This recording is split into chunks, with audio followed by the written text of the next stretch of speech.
Welcome to CageTalk, and today on CageTalk we are doing another ranking video, so please be sure to like and subscribe. Let's get back to the video. YouTube, how's it going? Welcome back to Bananas Epic Gaming, and today on Bananas Epic Gaming we are doing another ranking video. And this ranking video is going to be for the Texas Chainsaw Massacre movies. Please keep in mind that this is my personal opinion. Please be sure to like and subscribe. Tap the little bell on the YouTube app so you guys never miss an upload. And let's get into it.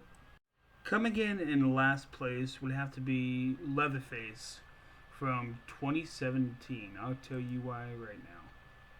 Yeah, so to me, this Leatherface movie is on par with a couple other ones being the worst.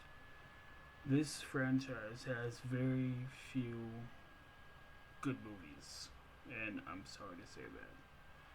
The movie itself is not exactly bad. It looks alright. Some gore, decent acting for the most part, some slightly interesting characters.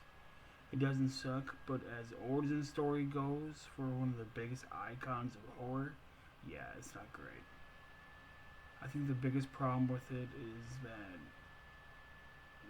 they try to throw a curveball on who becomes Leatherface. It worked, but rewatching it, I was not a fan. The new nurse, Lizzie, played by Vanessa Grass, is assigned to the disturbed teen ward at a psych ward when the Sawyer family loses their son because they murdered the cop's daughter, and the cop says, "You take one of mine, I'll take all yours." So they took Jedediah. And the whole movie, you were trying to find out who Jedediah is. You got some batshit crazy a couple, then you got a guy that doesn't talk, then you got like the pretty boy of the movie. And spoiler alert for the movie, it is the pretty boy. And this movie just like follows them from the psych ward all the way to their destination. I think they try to go over the border, like the Mexico border, but they end up in the Sawyer's area. And then the pretty boy, he kills Lizzie, the nurse, and that was his first person that he took the face of. All in all, it's Jackson is his name. I wasn't a fan of this one. I've rewatched it maybe like 1 to 2 times, and more recently when the new one came out. But that's another story, that new one. This one's not that far behind, like I said, from the other ones. All of them are like really close. There's like a few of them that are like top tier. There's like maybe 3 of them, maybe 4. Now on to the next Texas Chainsaw movie. The next Texas Chainsaw movie is Texas Chainsaw 4, The New Generation. This is one of my least favorite horror movies that I've seen. The Texas Chainsaw Massacre New Generation, this is the one that has Renee Zellweger and Matthew McConaughey in it. This movie was not that successful at the box office. It kind of tanked, and that's putting it nicely. It came out March 12th, 1995. It had 2 limited releases on September 22nd, 95 and August 29th, 97. It is 102 minutes long. It takes place in 1994. After high school, kids attend their prom, and they run into Leatherface. I was not a fan of this. Leatherface has yet another family that we don't know about and that we just get to meet out of the blue. And the Leatherface is like big brother. I believe he was a big brother. It's been a while since I've seen it. Was Matthew McConaughey's character.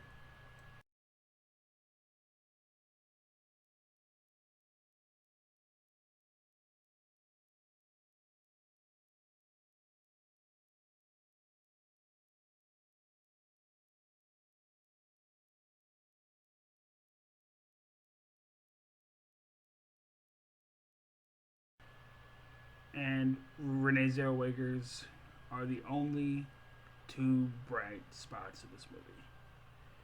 This movie is not that good.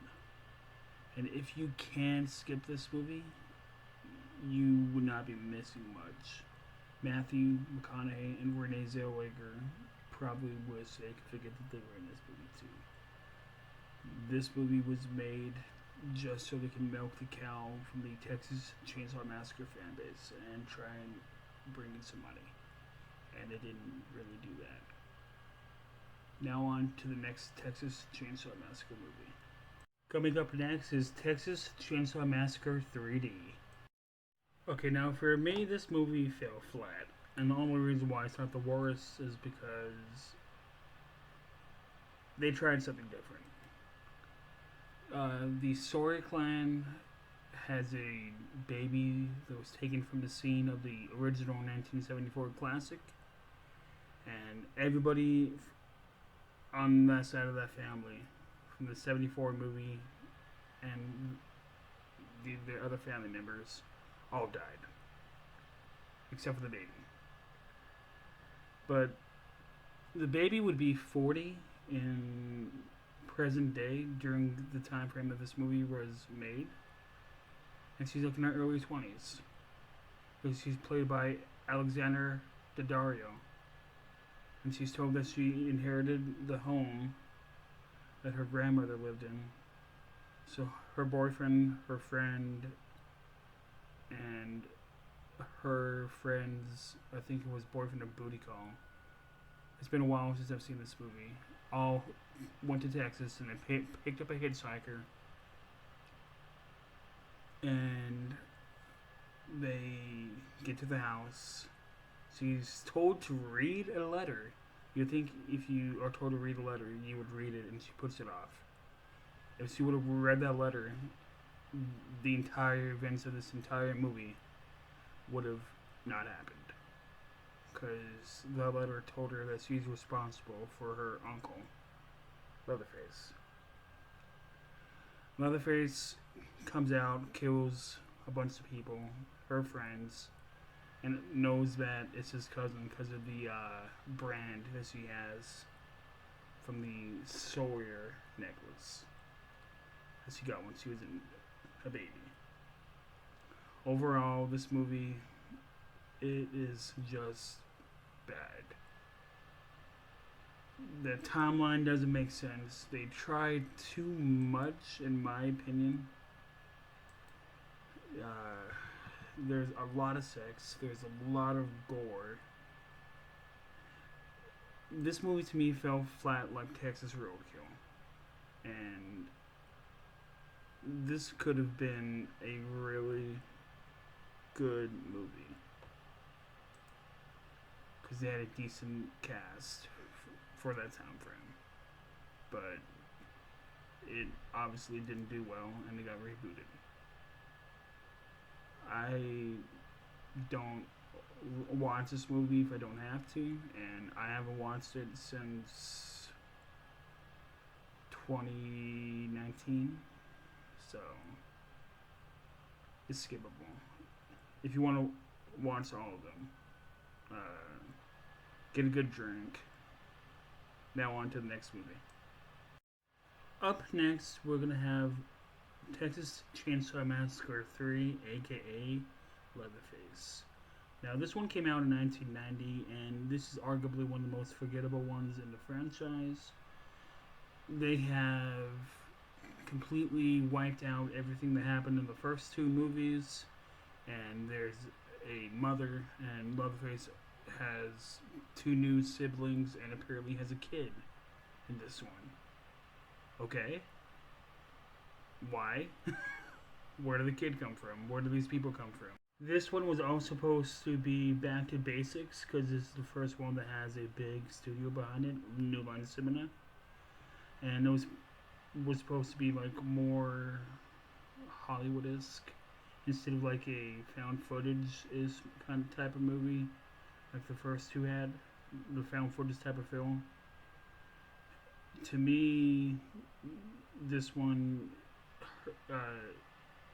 suffers because of that and because they completely ignore the first two movies.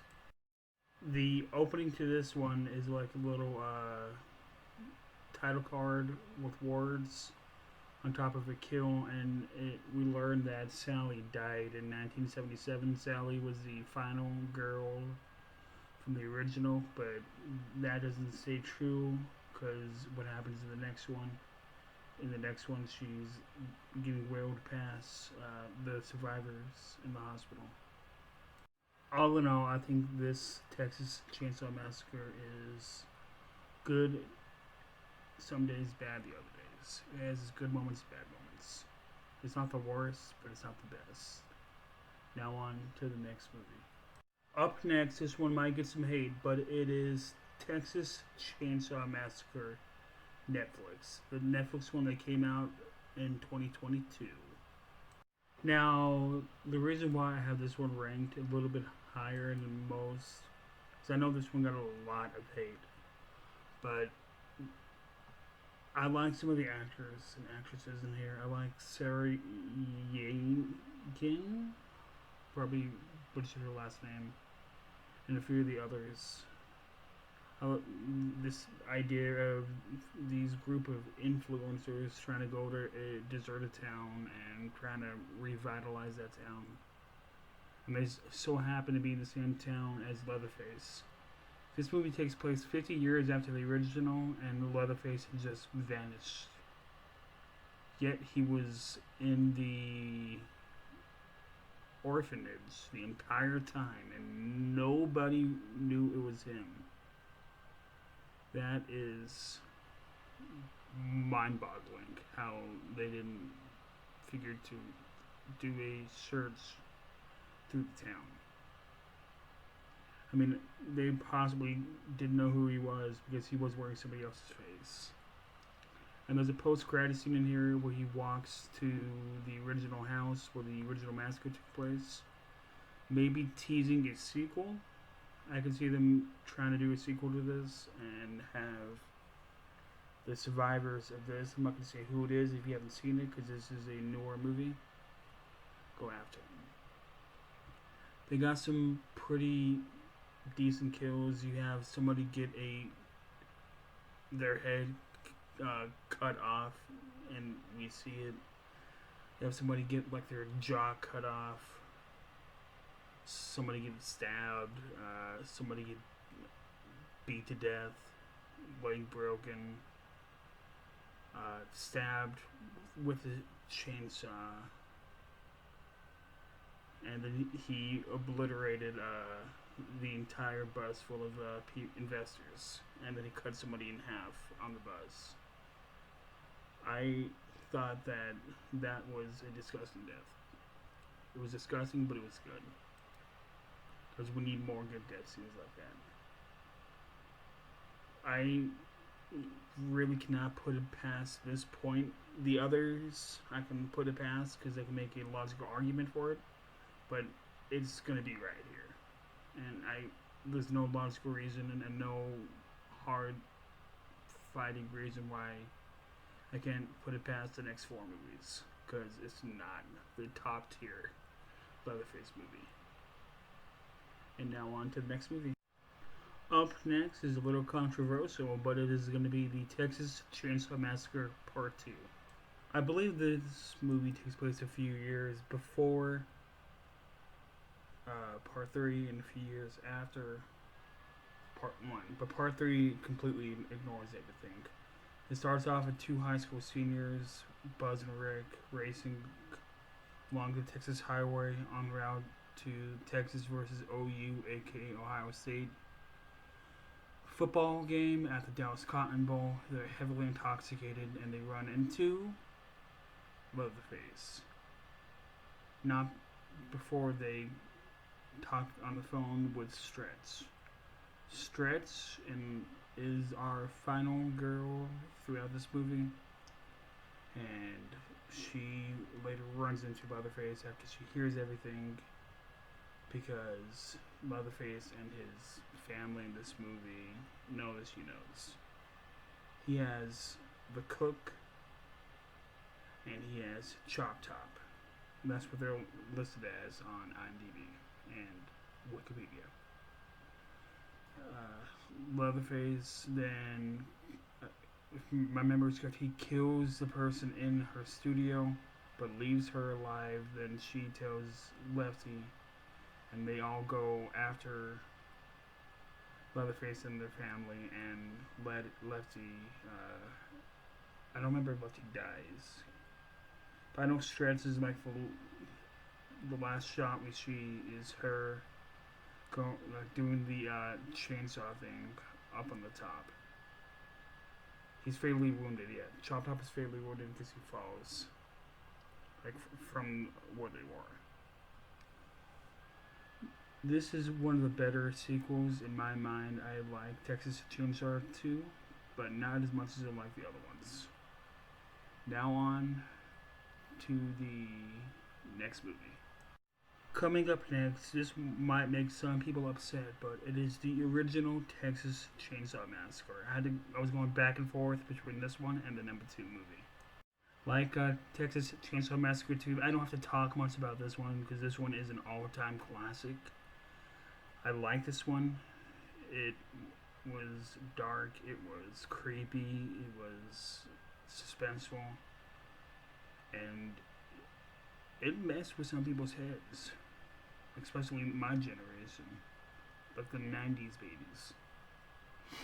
Now, growing up, did I watch this? Yes. Was I creeped out by this? Yes. The original Leatherface is one of the best Leatherfaces in my mind.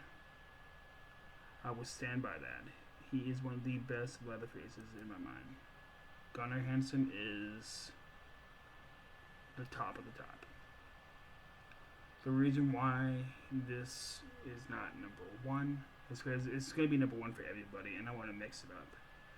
I like the other two a little more, because what the number 2 did, they did something that most of us expected, most of us didn't, because they really haven't done that in like a big horror movie franchise like this. And the number 1 movie is obviously my favorite because I've watched that one the most. Texas Chainsaw Massacre, the original, is a time capsule. It is what made horror. It's one of the movies that made what horror movies is today. If we didn't have Texas Chainsaw Massacre, we would not have had a lot of the horror movies we see today. And it's an all-time classic in my mind. Now on to the second place movie. Now up next we have the second place movie, and this one and the original one and the sequel to the original were very close, and that is Texas Chainsaw Massacre: The Beginning. Now this one starts off in 1939. We see Leatherface get birthed in the slaughterhouse, get thrown in the dumpster, and then we fast forward 30 years later, and we see Leatherface working in that slaughterhouse, and his slaughterhouse is getting shut down due to not being good enough by the health department standards. Now, this movie, when this came out in 2008. I liked it. It was coming off the heels of the remake of Texas Chainsaw Massacre, which is obviously my number 1. And when I saw that Jordana Brewster was attached to this, I was there. I was in the theater because I love Jordana Brewster. She's like one of the actresses I like. And the fact that this takes place during, I think, it's World War, the Vietnam War. Okay, the Vietnam War. I was like, okay, so we're gonna have two brothers going through the Vietnam War, the World War of Vietnam, okay, and they're on their way to get drafted or go over, and the ladies will drive back by themselves. One brother starts to burn his card. I'm like, The other brother finds out, and then they run into the sheriff. And we see how the sheriff becomes the sheriff. We see how Leatherface is, I believe it's his uncle, loses his legs. It's like it's an origin story overall, and I like that. It didn't give us too much detail about his upbringing. That's why he was thrown away. And we see, like, I believe, like, his first kill on camera. It was different. And the thing that they did and no horror movie did up to that point was the big horror movie franchises kill off their final girl the way that they did. Jordana Brewster, we think she's gonna survive. She sees a cop. She sees the next town over his cops, and Leatherface kills her through the backseat with a chainsaw, and she accidentally runs over the cop and the person he pulled over. When I left the theater, I was shocked that they did that. I was like, why? And then the movie sadly didn't get a follow up to this one or the remake. It got rebooted. Overall, this was like one of the better sequels in my mind. Yes, it has some decent kills, not that many, but it hit the nail on everything that it needed to accomplish. And Jordana Brewster was amazing in this role. Now on to the next movie. And coming in first place is the original remake of the Texas Chainsaw Massacre. Now, this movie, when this movie came out, I was skeptical because this was one of the first big remakes of a horror movie. It came out in 2003, and I was like, they're gonna reboot a franchise that's been dead since the early 90s. But I'm glad that they did, because this is one of the movies that kickstarted the remake trend. They had a good cast and Jessica Biel, Jonathan Tucker, Mike Vogel. Then you had the same cast from the Family in the beginning movie, and it's basically just a soft carbon copy of the original. And you had a Lauren German in this movie as well. The fact that we got a soft carbon copy of the Texas Chainsaw Massacre in 2003, I was kind of skeptical on it. But overall, I thought it was one of the best movies I've seen in theaters at that time. You had good kills, solid supporting cast, like I've said.